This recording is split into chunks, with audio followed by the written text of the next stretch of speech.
जमीयत उलमा इस्लाम में भी कोई मुमकिन नहीं अपने प्लेटफार्म से हमने जद्दोजहद का फ़ैसला किया है और माज़ी करीब में जो इत्तेहादों के तजर्बे हमें रहे हैं वो कोई अच्छे नहीं रहे, अच्छी मिसालें नहीं रही उसकी जी।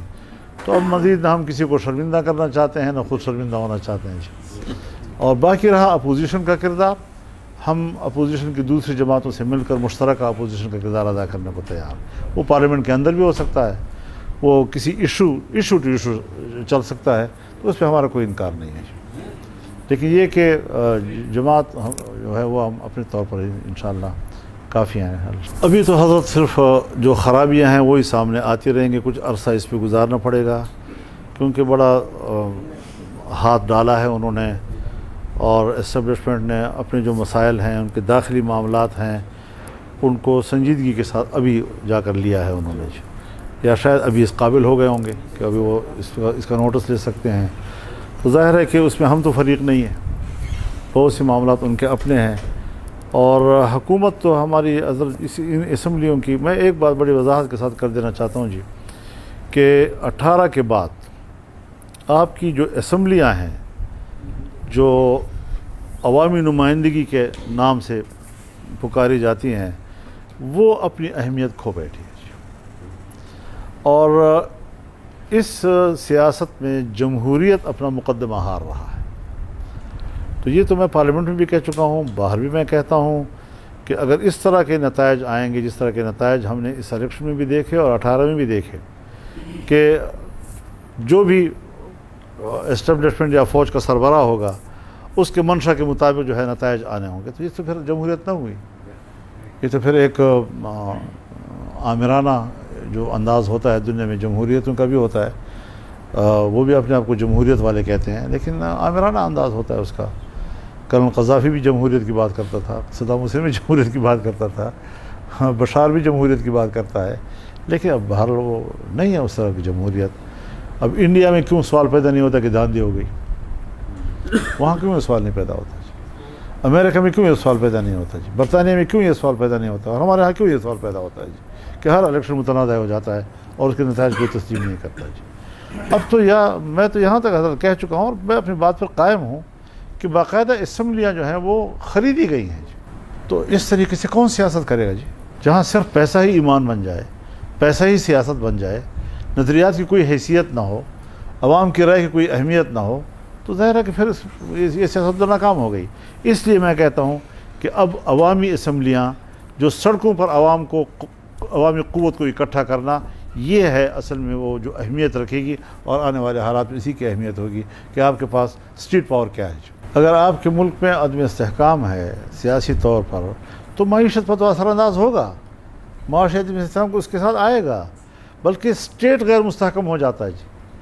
अब अगर स्टेट भी गैर मुस्तहकम हो जाए तो आज आपने देखा जी बांग्लादेश में क्या हुआ, यानी 20 दिन के अंदर काया पलट गया जी सूरत हाल का।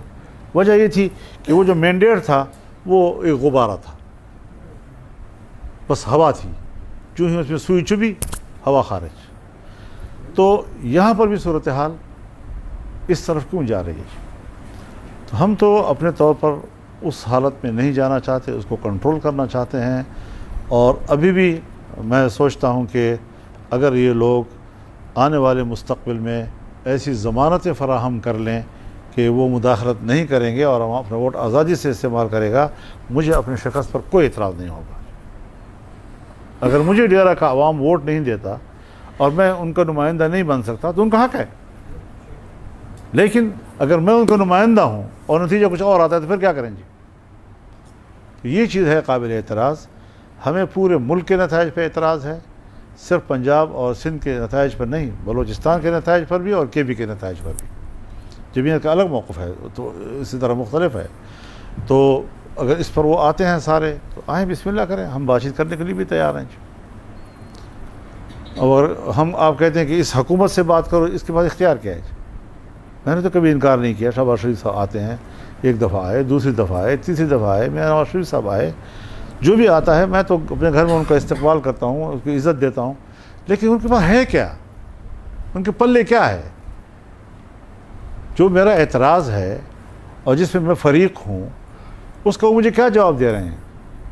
یہ عجیب خبر ہے، مولانا صاحب مان جائیں گے، مولانا صاحب کو منانے جا رہے ہیں، پھر کس چیز پہ منانے کے لیے؟ آپ نے میرا مال لوٹا ہے، آپ نے میری زمین پر قبضہ کیا ہے، آپ نے میری عزت و ابرو کو ہاتھ لگایا ہے، یہ تو نہیں ہے کوئی ایسی کہ آپ مجھے منانے کے لیے، کس بات کے منانے کے لیے؟ میں ایک سیاسی موقف لیے ہوئے ہوں اور اس میں خود کو اپنا بھرپور فریق سمجھتا ہوں، اور یہ مقدمہ قومی سطح پر، عوامی سطح پر لڑنا چاہتا ہوں، اور یہ لڑوں گا۔ اس میں کسی کو منانے نہ منانے کا کوئی سوال نہیں ہے۔ اختلاف کو دور کریں، تحفظات کو دور کریں، ہمیں مطمئن کریں۔ میں پاکستان کا ایک شہری ہوں، جس طرح مجھے آپ کو مطمئن کرنا ہے، آپ کو بھی مطمئن کرنا ہے۔ آپ کو ہر شہری کو اطمینان ضروری ہے جی، ورنہ اس طرح تو پھر ہر شخص گھر میں کہے گا جی میرے ووٹ کا کیا فائدہ جی۔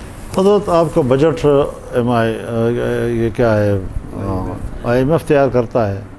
پہلے تو ہم کہتے تھے کہ ایک ڈیسک ہے ان کا یہاں بیٹھا ہوا جو ایڈوائز کرتا ہے جی، لیکن اب تو خود بناتا ہے وہ جی، بنا کر دیتا ہے آپ کو جی، آپ بول رہے ہیں بس وہاں پر جی، بس اس کی زبان اردو ہوتی ہے اور بولنے والا جو ہے اردو میں بول رہا ہوتا ہے جی۔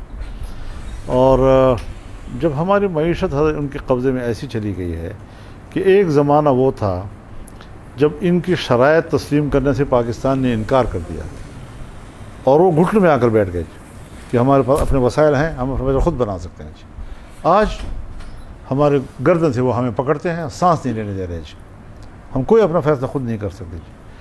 تو اس طریقے سے تو پھر قومیں آزاد نہیں کہلا سکتی جی۔ آپ کتنے بھی 14 اگست مناتے رہو جی، کیونکہ سن 1900 دوسری جنگ عظیم کے بعد کالونیلزم کی جو رواج تھا وہ ختم ہو گیا جی۔ اب سیاسی لحاظ سے، اقتصادی لحاظ سے اور دفاعی لحاظ سے غریب ملکوں کو اور جو درمیانہ ممالک ہیں ان کو کنٹرول کیا جاتا ہے۔ اس طریقے سے دنیا میں جو اب عالمی قوتوں کا ایک، تو اب اس کے لیے قوم کو متحد ہونا ہوگا نا جی، کہ ہم باہر کے دباؤ میں نہیں آنا چاہتے، ہم باہر کے دباؤ سے نکلنا چاہتے ہیں۔ اور ہم کیوں چائنا کی طرف جانے میں جھجک محسوس کر رہے ہیں، جبکہ چائنا ہمارا 70 سال کا ایک ایسا دوست ہے کہ ہم ایک دوسرے کی دوستی پہ اعتماد کر سکتے ہیں، اور امتحان کے وقت ایک دوسرے کے اعتماد پر پورا اترے ہیں ہم لوگ۔ آج اگر ہماری دوستی اقتصادی دوستی میں تبدیل ہوتی ہے تو دنیا کو کیا تکلیف ہے جی؟ ہمیں اپنے ملک کی آبادی کی طرف جانا ہے، اور ان کے دباؤ کی وجہ سے ہم لوگ بس پھنسے ہوئے ہیں۔